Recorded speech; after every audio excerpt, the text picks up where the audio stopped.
오늘은 용서의 부흥이란 제목으로 함께 말씀을 나누겠습니다. 제가 이 말씀을 준비한 이유가 있겠지요. 왜 이 말씀을 준비했을까요? 제가 그 코나에서 DTS 하는 중에 주님이 주신 비전이 부흥이라는 비전이었어요. 그래서 금년에 우리 교회가 부흥이라는 주제를 가지고 지금 가고 있습니다. 그런데 이 부흥에 대해서 제가 어떻게 말씀을 드렸느냐 하면은 먼저 개인적으로 우리가 하나님께 어떤 시기보다 더 친밀한 관계가 되었으면 좋겠다. 가정적으로도 그 어떤 시기보다도 우리 가족 구성원들이 더욱 서로 가까운 관계가 되었으면 좋겠다. 그리고 교회적으로도 우리 교회의 어떤 역사보다도 금년이 주님이 기뻐하시는 정말 성숙한 신앙을 가지는 그런 해가 되었으면 좋겠다 라고 해서 이 부흥이란 주제를 가지고 함께 가고 있습니다. 그런데 여러분, 우리가 개인의 신앙의 상태 알 수가 없죠. 하나님과 우리 성도 한 분 한 분만이 아시지 않겠습니까? 또 가족 간에 얼마만큼 친밀하고 가까워졌는지 저는 여기서는 알 수가 없죠. 그렇지 않습니까? 또 우리 교회가 양적으로 아니라 질적으로 얼마만큼 주님 앞에 성숙해지고 또 주님과 더 친밀한 관계가 되었는지 그건 제가 알 수가 없죠. 하나님 보실 때 그 어느 때보다 우리 교회가 지금 더욱 뜨겁고 더욱 주님을 사모하고 있고 주를 위해서 애를 쓰고 있다 판단하실 수 있는 거니까요. 그런데 여러분, 우리가 알 수 있는 게 하나 있어요. 그건 객관적인 지표라고 볼 수 있겠지요. 그게 바로 출석 통계예요. 간단히 말씀드리면 그건 객관적으로 알 수 있는 거예요. 이 부흥이라는 것이 질적으로도 부흥이 일어나지만 질적 부흥이 일어나면 당연히 양적 부흥도 일어날 수 있는 것 아니겠어요? 그런데 우리 교회 출석률을 보게 되니까 사실 2018년 그때 1486명이었어요. 주일 1부, 2부, 3부, 4부, 5부에 출석하는 그런 출석이 1486명이 있어요. 묘하게 2019년에도 주일 난임의 출석이 똑같더라고요. 1486명. 어떻게 이렇게 되는지는 모르겠는데 저희가 주부에 있는 거 쭉 이렇게 통계를 조사해 보니까 그렇게 나왔어요. 그리고 코로나가 터졌죠. 코로나는 우리가 얘기할 필요가 없습니다. 그거는 뭐 워낙 비상사태였고 위기적인 상황이었기 때문에 교회가 존속하는 것 자체가 힘들었죠. 그렇지만 우리에게 자랑스럽게 얘기할 수 있는 것은 단 한 번도, 정말 단 한 번도 주일 1부, 2부, 3부, 4부, 5부 예배 단 한 번도 우리가 사실은 교회 문을 닫거나 또는 그냥 스튜디오에서 영상으로 보낸 적이 없습니다. 항상 우리 교회는 여기에서 예배를 드렸고 모든 예배 순서자들이 다 참여했고 또 설교도 5번 다 했고요. 다 그런 식으로 해서 우리 교회는 코로나 시기를 잘 은혜 중에 보냈다고 볼 수 있습니다. 그리고 2023년이 되었는데 2023년 출석률을 보게 되니까 우리 지금 현장 예배 출석하는 분들이 한 1000분 정도 돼요. 1000분. 그리고 영상으로 드린 분들이 한 180분 정도 되는 것 같아요. 정확한 통계 아닙니다. 대략적으로 제가 보니까 그래요. 그러면 1180명 정도 나오시는 거니까 약 300명 정도가 안 나온다고 볼 수 있는 거죠. 어쨌거나. 그리고 금년에는 어떻게 되느냐니까 금년은 현장 출석률이 1100명 정도 돼서 근데 100명 정도 늘었지요. 그리고 영상 예배 드린 분들은 숫자가 비슷해요. 180명 정도 돼요. 그러면 지금 출석률은 1280명이라는 거잖아요. 그러면 이 2019년 코로나 전과 비교하면 아직 200명 정도가 빠진 거죠.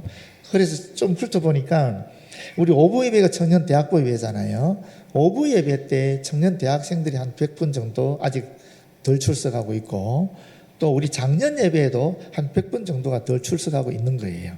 지금 그런 상황입니다.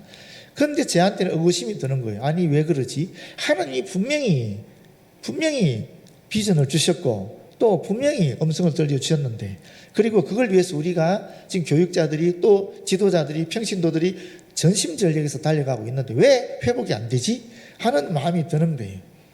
전체 한국교회가 다 회복이 안 됐다. 그럼 우리도 그럴 수 있다라고 얘기할 수 있지만은 꼭 그렇지는 않거든요. 지금 성장하는 교회가 한 15%에서 20% 정도 있다고 얘기해요. 또 회복된 교회도 뭐 그 정도 숫자는 있지 않겠습니까? 물론 더 많은 대다수의 교회가 다 한 20, 30% 정도의 지금 그런 손실률을 가지고 있습니다만은 어쨌거나 회복하는 교회 또 부흥하는 교회도 있단 말이에요. 그런데 우리는 아직까지 회복도 안 되었고 부흥이 안 되고 있으니까 도대체 이게 뭔가 하는 거예요. 그래서 제가 담임 목사로서 그걸 염두에 두고 기도하지 않았겠습니까? 기도하는데 하나님께서 새벽 기도 시간에 영감을 주시더라고요. 그래서 오늘 이 말씀을 함께 나누려고 하는 겁니다. 한번 이 말씀 같이 보십시다. 먼저 이 말씀 보시고 나서 말씀을 더 드리도록 하겠습니다. 18절에 보게 되면 진실로 너에게 이르노니 무엇이든지 너희가 땅에서 매면 하늘에서도 매일 것이요 무엇이든지 땅에서 풀면 하늘에서도 풀리리라. 우리가 너무나 잘 아는 말씀이죠. 땅에서 매면 하늘에서도 매이고 땅에서 풀면 하늘에서 풀린다. 그런데 이게 무슨 내용이죠? 그 뒤에 더 구체적으로 얘기합니다. 진실로 다시 너희에게 이르노니, 앞에 한 이야기를 다시 구체적으로 설명하고 있다, 강조하고 있다라는 말이죠. 너희 중에 두 사람이 땅에서 합심하여 무엇이든지 구하면 하늘에 계신 내 아버지께서 그들을 위하여 이루게 하시리라. 여기 두 사람이라 그랬어요. 두 사람은 사실 합심하기 위해서는 최소한 둘은 있어야 안 되겠습니까? 내 혼자 합심한다, 연합한다, 이 말이 안 되니까 최소한 둘은 있어야 합심이 되는 거죠. 이 합심이라는 말도 보니까 찾아보니까 우리가 교향곡이라는 뜻을 지닌 영어 단어가 심포니라는 게 있잖아요. 근데 이 심포니 어원이 바로 오늘 지금 이 성경에 나오는 이 합심이라는 단어예요. 그러니까 이 말은 함께 어우러져서 또는 서로 뜻을 같이 해서 멋진 조화를 이루는 거예요. 뭐 더 쉽게 말하면 한 마음을 이루는 거예요. 한 마음을 이루는 거예요. 그런데 한 마음을 이루면 무엇이든지 구할 때에 하나님께서 들어주신다는 거예요. 반대로 얘기하면, 반대로 한 마음을 이루지 아니하면 어떻게 된다는 거예요? 들어주시지 않는다라는 거예요. 왜 우리가 부흥이라는 주제를 갖고 달려왔는데 여러분이 개인적으로든 가정적으로든 교회적으로든 안 이루어질까? 저는 여기 그 이유가 있다라고 여겨집니다. 두 사람은 가장 최소 단위에 연합할 수 있는 숫자이기도 하지만 이 두 사람은 상처를 준 사람과 상처를 받은 사람, 이렇게도 볼 수 있는 거예요. 그렇지 않습니까? 이 두 사람이, 상처를 준 사람과 상처를 받은 사람이 한 마음이 되려고 하면 어떻게 됩니까? 상처를 준 사람은 용서를 구해야 될 것이고 상처를 받은 사람은 용서를 해줘야 되는 거죠. 그래야 할 때 이 갈라진 마음이 다시 서로 어울려서 멋진 조화를 이루고 하나의 마음을 가지게 되는 겁니다. 그렇게 기도할 때 하나님께서 무슨 기도든지 간에 어떤 간구든지 간에 다 응답해 주시겠다라고 말씀하고 있는 것입니다. 그 다음에 20절에 보게 되면 두세 사람이 내 이름으로 모인 곳에는 나도 그들 중에 있느니라. 연이어서 하신 말씀이에요. 두세 사람, 두 사람이 또 좀 더 확장됐지만 같은 얘기죠. 결국 마음이 갈라져 있느냐, 마음이 하나가 되어 있느냐, 이런 얘기 아니겠어요? 두 사람이 마음이 하나 되든 세 사람이 마음이 하나 되든 예수 그리스도 이름 안에서 예수 그리스도 이름과 관련해서 우리가 한 마음으로 합해서 있으면, 모여 있으면 예수께서도 우리와 함께 하시겠다, 이게 이 말씀이잖아요. 그러면 반대로 우리가 예수 그리스도 이름으로 모였습니다. 그런데 우리가 한 마음을 가지지 않고 나뉘어져 있으면 여전히 상처받은 사람은 상처받은 사람 그대로, 상처를 또 준 사람은 상처 준 사람 마음 그대로 이렇게 있으면 주께서 우리와 함께 하시지 않겠다라는 거잖아요. 그렇지 않습니까? 그래서 용서하지 않아서 여전히 마음이 갈라져 있으면, 또는 용서를 구하지 않아서 여전히 마음이 갈라져 있으면 하나님께서 우리의 간구를 들어주시지 않을 뿐만 아니라 예수께서 우리와 함께하지 않겠다 하는 말씀이 바로 이 말씀입니다. 왜 우리가 1년간, 아니죠, 9개월 동안 그렇게 애를 써서 기도하고 노력하고 교구 다 개편하고 또 소그룹 기납법적 성경 공부 다시 또 우리가 교육받고 그렇게 실천하고 전도하고 교육하고 있는데 왜 부흥이 안 될까? 저는 여기에 그 이유가 있다고 봅니다. 우리의 마음이 하나 되지 못했구나. 아니, 여러분의 마음이 하나 되기 이전에 제가 우리 대덕 한빛교 담임 목사로서 제가 용서하지 못하는 마음을 갖고 있구나. 내가 용서하지 못한 게 있구나. 그런 것을 생각하게 되었다라는 겁니다. 21절 넘어가 보겠습니다. 그때에 그리고 나서라는 말이죠. 베드로가 나와 이르되 주여 형제가 내게 죄를 범하면 몇 번이나 용서하여 주리이까. 여기 용서라는 말이 나오는데 이 용서라는 말은 멀리 보낸다라는 말입니다. 용서하는 사람과 관련된 죄악을 범죄한 형제로부터 먼 곳으로 보내버린다 하는 그런 뜻입니다. 다시 말하면 그 잘못에 대해서 더 이상 생각하지 않고 잘못을 하지 않았을 때와 똑같이 대한다라는 거예요. 그게 용서라는 의미입니다. 7번까지 하오리까? 이렇게 베드로가 물어봤습니다. 그 당시에 랍비들이 하나님의 백성인 유대인들에게 가르쳤던 것이 있습니다. 3번 용서해라 이렇게 가르쳤어요. 그게 관용의 태도이다. 하나님의 백성이 가져야 될 그런 마음가짐이다 라고 가르쳤는데 지금 베드로는 7번을 얘기하는 거예요. 이게 7이라는 것이 그 근동 문화 사회에 있어서는 특별히 유대인에게 있어서는 굉장히 중요한 상징적 의미를 가지고 있습니다. 첫 번째는 뭐냐면 완전을 의미합니다. 왜 그렇습니까? 천지 창조가 며칠 만에 완성이 됐어요?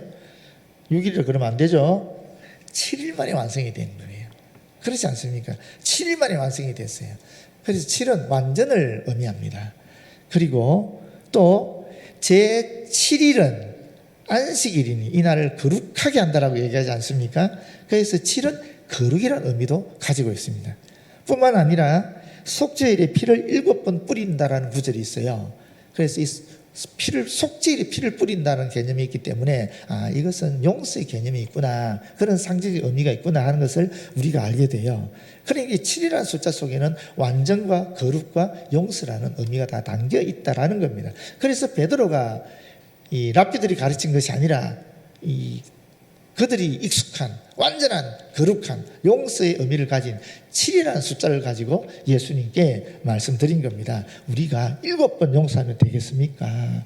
그 정도 용서하면 충분하지 않겠습니까? 그렇게 말한 거예요. 그때 예수께서 뭐라고 말씀하십니까? 22절에 7번뿐 아니라 7번을 70번까지라도 할지니라. 문자 그대로 그러면 이런 의미일까요? 이제 7번을 70번 하면 77이 40번이니까 490번입니다. 그죠? 뭐 혹자는 77번이라고 그러기도 하지만 하여튼 490번으로 볼 때에 우리가 결혼을 했어요. 이제 배우자의 잘못을 계산하기 시작하는 거예요. 결혼하고 나서부터 첫 번째 잘못, 10번째 잘못, 100번째 잘못, 이제 400번째 잘못, 드디어 490번째까지 잘못한 것을 다 용서했어요. 이제 드디어 491번째는 이제 용서할 수 없어. 그때는 죽었어. 그런 의미는 아니지 않겠습니까? 솔직히. 그럼 이 490번이 의미하는 게 뭐겠어요? 이것은 끝까지 용서하라는 거예요. 끝까지 용서하라. 그게 예수께서 우리에게 하신 말씀입니다. 사실 우리 인간의 본성은 복수하고자 하는 마음이 있죠. 그렇지 않습니까? 우리는 한 대 맞으면 최소한 한 대는 때리고, 그건 기본이고, 나아가서 한 대 더 때리든지 10배로 갚든지 이래야 되는 건 아닙니까? 그게 인간의 본성이에요. 근데 사실은 그보다 더 추하다고 볼 수 있습니다. 인간의 본성은. 왜냐하면 여러분 가인과 아벨 사건 보십시오. 아벨이 하나님께 순전한 제사를 드렸어요. 가인은 순전하지 않은 제사를 드렸어요.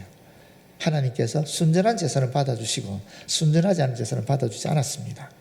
그런데 그걸 보고 가인이 아벨에게 질투를 느꼈어요. 그리고 미워하는 마음이 생겼습니다. 그리고 동생을 죽였습니다. 그런데 여러분 여기에 아벨이 가인에게 잘못한 것이 있습니까? 아벨이 가인한테 뭔 잘못을 했습니까? 아무 잘못하지 않았습니다. 하나님 단지 아벨의 제사를 받아들여 주실 뿐이에요. 가인에게 잘못한 게 하나도 없어요. 그럼에도 불구하고 가인은 인간이 그나마 순수해질 수 있는 그 하나님께 예배드리는 그 시간에 형제를 살해하겠다는 마음을 품고 예배당에 나가자마자 죽여버린 거예요. 그러니까 인간의 본성이라는 것은 그냥 복수하겠다는 것보다 더 추악하다 하는 것을 우리는 아벨과 가인 사건을 통해서 알게 된다는 것입니다. 그런 인간의 본성에 대해서 예수님이 뭐라 그럽니까? 무한한 사랑으로 무한히 용서하라 이렇게 말씀하고 있는 것입니다. 그러면서 예수님께서 비유를 들으신 것이 23절에 나오는 내용입니다. 그러므로 천국은 그 종들과 결산하려 하던 어떤 임금과 같으니, 이 종들은 우리가 흔히 생각하는 노예는 아니었을 거예요. 왜냐하면 임금의 종이에요. 이 결산이라는 것도 세금 같은 거, 상납해야 되는 세금을 얘기하는 거니까 이 종들은 아마도 지방을 다스렸던 그런 관리들이라든지 또는 장관이라든지 또는 영주들이었다고 볼 수 있는 겁니다. 그런데 결산할 때에 10,000달란트 빚진 자 하나를 데려오매, 이렇게 되어 있습니다. 10,000달란트. 제가 사실 이 본문을 2020년 9월 13일 날 한몸 공동체를 강화시키는 것 6번째 주제로 용서라는 것으로 말씀을 드린 적이 있습니다만은, 오늘은 다른 시각에서 보게 되니까 또 말씀을 드리는데, 이 한 달란트가 얼마냐면은 6,000데나리온으로 되어 있어요. 6,000데나리온. 그 6,000데나리온이라는 감이 안 잡히잖아요. 근데 한 데나리온이 그 당시 일용 잡부직 노동자가 받는 임금입니다. 하루 일해서 받는 임금. 그러면 한 달란트라는 것은 일반 자병직 노동자가 6,000일 동안 일해야 받는 그런 임금이라고 볼 수 있어요. 6,000일의 사기예요. 6,000일 하는 게 또 계산이 안 되죠. 이게 대략 하면 16년 정도 돼요. 16년. 그럼 16년 동안 노동자가 일을 해야, 한 푼 안 쓰고 다 모아야 한 달란트가 되는 거예요. 엄청난 돈이죠. 지금으로 치면 얼마 정도 될까요? 한번 계산해 보십시오. 지금 우리 자병직 노동자들이 얼마나 받는지 모르겠습니다만, 그냥 간단하게 10억만 계산하더라도 얼마라는 거예요? 6억이라는, 10만 원 계산하면 6억이라는 거예요. 한 달란트가. 그래서 지금 1만 달란트라 그랬어요. 그러면 16만 년 노동자가, 일용 잡부직 노동자가 일해야 버는 임금이 이 1만 달란트거든요. 그렇게 따지면 6억에 1만 배면 얼마 되죠? 6조가 되는 거예요. 좀 가치적으로는 안 맞겠지만 하여튼 그 정도 되는 돈이다라고 생각하시면 돼요. 무슨 뜻이겠어요? 이거는 갚을 수 없는 빚이다라는 얘기를 하는 거예요. 뭐 1만 달러도 그런 개념이 아니라 이거는 도저히 갚을 수 없는 빚이다라는 거예요. 요세푸스라는 유대 역사가가 있는데, 그 당시 존재했던, 살았던 역사가가 있는데, 그 역사가의 기록에 의하면 이런 말이 있어요. 유대 전체에서, 그러니까 유대와 사마리아가 로마에 1년 동안 바쳤던 세금이 600달란트예요. 그리고 갈릴리 지방과 베레아 지방 합쳐서 또 200달란트의 세금을 바쳤대요. 그러니까 유대 전역에서 1년 동안 로마에 바쳤던 세금이 얼마냐? 800달란트라는 거예요. 그런데 1만 달란트라면 이거는 뭐 추산할 수 없는 엄청난 그런 가치를 가진 돈이라고 볼 수 있는 거죠. 결론적으로 말하면 갚을 수 없는 돈이다. 이거는 갚기에 불가능한 돈이다. 이런 이야기입니다. 25절에 갚을 것이 없는지라 주인이 명하여 그 몸과 아내와 자식들과 모든 소유를 다 팔아 갚게 하라 하니, 이것도 이제 보시면 그 당시에 노예가 얼마에 팔렸느냐 하면은 제일 싸게 팔린 노예가 500데나리온 정도 되고, 일반적으로 한 600데나리온 정도의 값의 노예들이 팔렸다 그래요. 그런데 제일 비싸게 팔리면 한 달란트 정도까지도 가치 있는 노예는 그렇게 팔리기도 했다 그래요. 자기 몸을 바치고 아내를 바치고 자식들을 바치고 한다 할지라도 그래 해보이 얼마 안 된다라는 거예요. 자기 소유를 다 팔아도 1만 달란트는 도저히 갚을 수 없는 그런 큰 빚이라는 이야기를 지금 하고 있는 겁니다.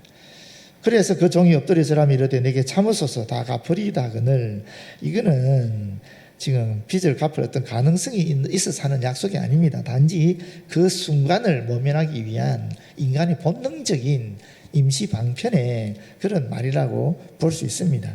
그 종의 주인이 불쌍히 여겨 놓아 보내며 또 그 빚을 탕감하여 주었더니 라고 되어 있는데, 여기 보십시오. 여기 자세히 보게 되면 먼저 놓아 보냈어요. 첫 번째 베푼 자비가 놓아 보낸 거거든요. 근데 이 놓아 보낸 것이 그 간청 때문에 놓아 보냈느냐? 그거 아니에요. 앞에 보시면 불쌍히 여겨라고 되어 있잖아요. 주인이, 임금이 불쌍히 여기기 때문에 놓아줬다라는 거예요. 그 뒤에 또 보시게 되면 이 간청이 사실 여러 번 간청하고 딱 한 번 얘기했는데 바로 주인이 이 빚을 갚아준 걸로 나오거든요.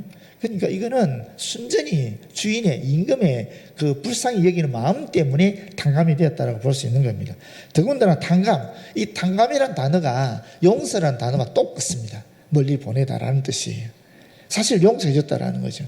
그래서 이게 이 빚진 사람이 막 너무너무 눈물겹게 간청했기 때문에 그 임금이 불쌍히 여겨가지고 탕감해 줬다는 게 아닌 거예요. 용서해 준 것은 전혀 그런 의미가 아니라는 것을 가지고 있는 겁니다. 사실 우리가 예수 믿고 구원받는 것이 바로 이와 같은 거죠. 우리는 죽을 수밖에 없는 죄인이죠. 우리의 그 죄는 어떤 형태로든 탕감받을 수 없는 엄청난 거죠.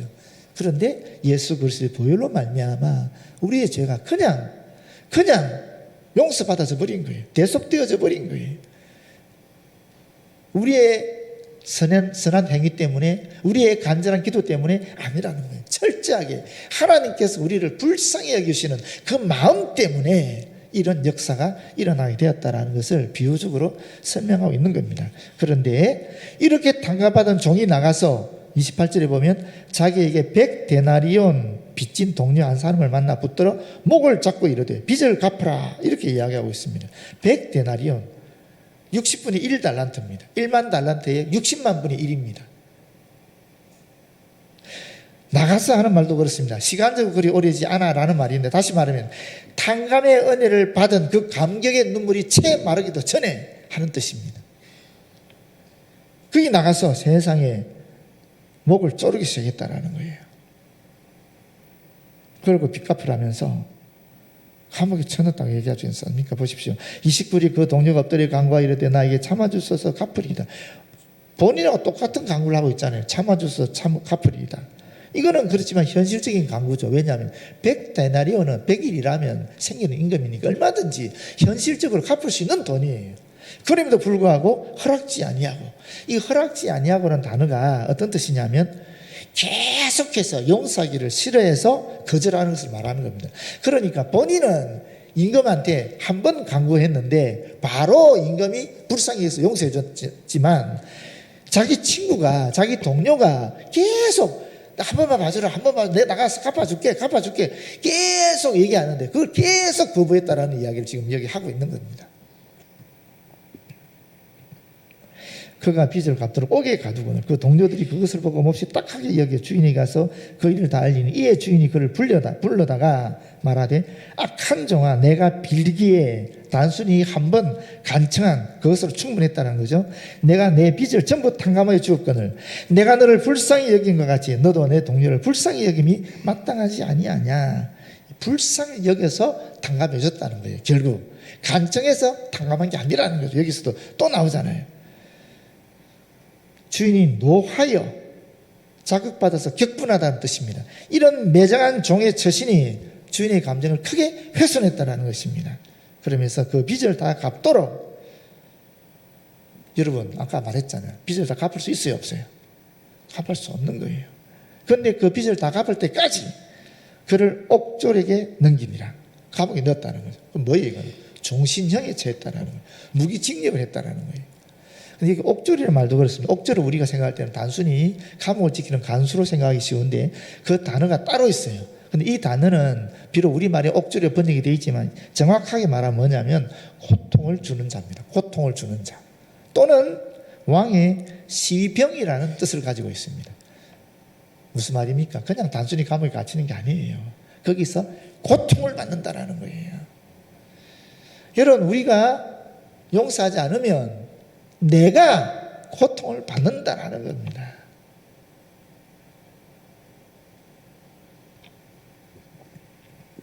너희가 각각 마음으로부터 형제를 용서하지 아니하면 나의 하늘 아버지께서도 너희에게 이와 같이 하시리라. 용서해서 한 마음이 되면 어떤 것을 구하든지 다 응답할 것이고, 또 예수 그리스도 이름으로 모인 곳에 나도 너희와 함께 하겠다는 이 약속이고, 용서하지 않아서 마음이 갈라진 상태 그대로 있으면 어떤 기도를 해도 들어주지 않을 것이고, 그리스도 이름으로 모인다 할지라도 주님께서 너희들과 함께 하지 않겠다 하는 그런 말씀이죠. 여러분 주기도문을 보시게 되면 우리가 우리에게 잘못한 사람을 용서해 준 것 같이 우리 죄를 용서해 주시고 이렇게 되어 있잖아요. 그런데 그 위에 보시면은 오늘 우리에게 일용할 양식을 주시고 이렇게 되어 있어요. 여러분, 일용할 양식을 주시고 그리고 동시에 우리가 우리의 잘못 삶을 용서해 가지고 우리 죄를 용서해 주시고 이렇게 되어 있다는 건 무슨 말이에요? 일용할 양식과 이 용서라는 게 같은 가치를 가졌다라는 거예요. 우리가 일용할 양식이 있어야 이 땅에서 먹고 살 수 있지 않습니까? 마찬가지로 용서를 해줘야 주님께 용서를 받고 동시에 우리가 이 땅을 살아갈 수 있다는 거예요. 우리가 용서하지 않으면 이 땅을 살아갈 수 없다라는 겁니다. 왜 그렇습니까? 얘기했잖아요. 우리의 본성 그 자체가 악하기 때문에 내가 가까이 하면 가까이 할수록 내 속에서 그리스도의 빛과 향기가 나오느냐? 천만의 말씀. 우리 안에서는 우리의 본성에 있는 악한 것들이 나오거든요. 가까이 가면 갈수록 점점 더 상처를 줄 수밖에 없는 존재가 인간이란 말이죠. 그게 성경에서 우리에게 가르치고 있는 거잖아요. 오래 살면서 할수록 친밀해지면 친밀해질수록 더 상처를 받고 마음이 갈라지기 쉬운 것이 인간이라는 겁니다. 그렇기 때문에 용서해 줘야 우리는 이 땅을 살아갈 수 있는 거예요. 용서하지 않으면 우리 이 땅을 살아갈 수 없는 존재라는 거예요. 그런데 그 용서를 어떻게 할 수 있느냐? 주님의 마음으로. 왜? 주님께서 1만 달란트의 빚을, 그 죽음의 영원한 사망의 빚을 예수를 통해서 갚아주시고 했기 때문에 우리 형제들 간에 일어나는 자매 간에 일어나는 이 정도의 100단위론 정도는 우리가 얼마든지 주님의 마음으로 불쌍히 여기는 마음으로 갚아줄 수 있기 때문에, 용서해 줄 수 있기 때문에 그렇다라고 얘기하고 있는 겁니다. 그러면서 제 속에 새벽기도 하는데 주님께 주시는 영감이 뭐냐면, 네가 먼저 용서해라. 왜 우리에게 부응되지 않는가? 네가 용서하지 않으니까 부응되지 않는 거잖아. 그런 음성이 들렸어요. 여러분, 제가 만 9년 있었습니다. 이제 9년 동안 있으면서 저는 상처 안 받았겠어요? 정말 많이 받았죠. 그런데 제 속에 완전하게 진심으로 용서하지 않았던 그런 영감이 오는 거예요. 하나님 주시는 거예요. 제가 이 시간 여러분께 말씀드립니다. 여러분이 혹시 기억하든 기억하지 못하든 저한테 잘못한 거 있으면 오늘 이 시간을 통해서 완전히 진심으로 용서해 드립니다. 여러분 속으로 이렇게 얘기하죠. 니는 우리한테 상처 안 줬냐? 주님이 그러시더라고요. 네가 용서를 구해라. 그러시더라고요. 그런데 그냥 구하면 될 건데 무릎을 꿇으라 그러시더라고요. 그래서 제가 오늘 주님의 말씀에 순종해서 여러분한테 무릎을 꿇고 용서를 구하겠습니다.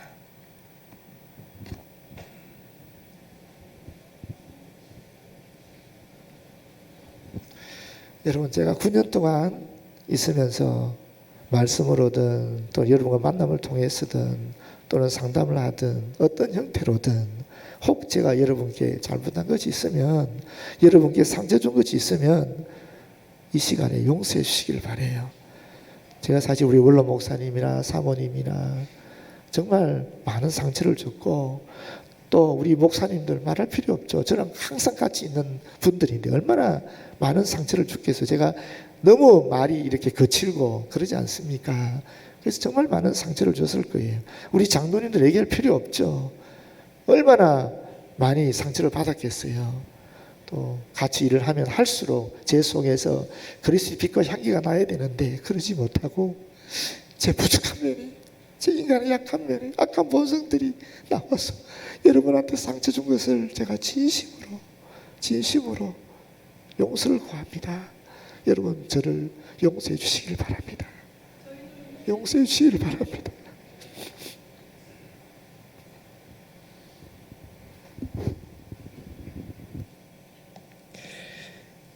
하나님께서 우리에게 원하시는 것이 한 마음이 되는 거거든요.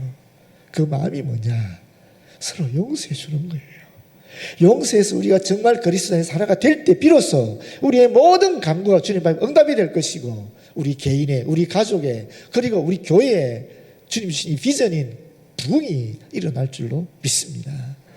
여러분, 우리 서로 용서해요.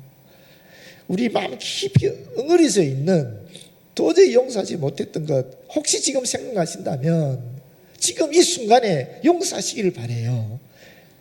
그러할 때 하나님께서 우리에게 오늘 말씀하신 것 같은 그런 은총을 우리에게 베풀어 주실 줄 믿습니다. 기도하겠습니다. 아버지 하나님 고맙고 감사합니다. 주님 주신 말씀 그 영감 따라 순종하게 하시니 고맙고 감사합니다. 주님 이제 전하였사오니 주의 성령께서 우리의 마음에 역사하여 주셔서 혹 아직까지도 내가 용서하지 못하는 그런 응어러진 견고한 진들이 있다면 이 시간에 녹여주시고 태워주시고 없애주셔서 진심으로 우리가 서로 하나 되어 주님이신 이 비전을 온전히 이루어 나갈 수 있도록 도와주시옵소서. 예수님 이름으로 기도드립니다. 아멘.